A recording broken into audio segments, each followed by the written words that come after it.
হাসরের ময়দানে এক পয়সা যদি দুনিয়ার জমিনে কেউ কার উপরে জুলুম করে, এক বিঘত জায়গা জমিন যদি কেউ জুলুম করে নেয়, দুনিয়া থেকে নিয়ে তাহাতাসসারা 7 তবক জমিনের নিচ পর্যন্ত হাসরের ময়দানে আল্লাহ তাআলা এই জুলুমের কারণে তার গলার মধ্যেই মাটিটা ঝুলায় দিবেন।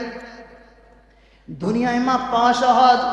আজকে সাহাবা, এই সাহাবীর উপরে আমি ভুলভাবে যদিও একটা আঘাত করেছি, সে যদিও প্রতিশোধ নেওয়ার পারমিশন তাকে দিয়েছি, সে বড়জোর একটা আঘাত আমাকে করতে পারবে, কিন্তু হাসরের ময়দানে আমি যদি আজকে এই আঘাত যদি তার থেকে প্রতিশোধের এটার যদি সমাধান না হয়, যদি মাফ দিয়ে না নেই, হাসরের ময়দানে কি বিচার হবে আল্লাহর আদালতে আমার জানা নাই।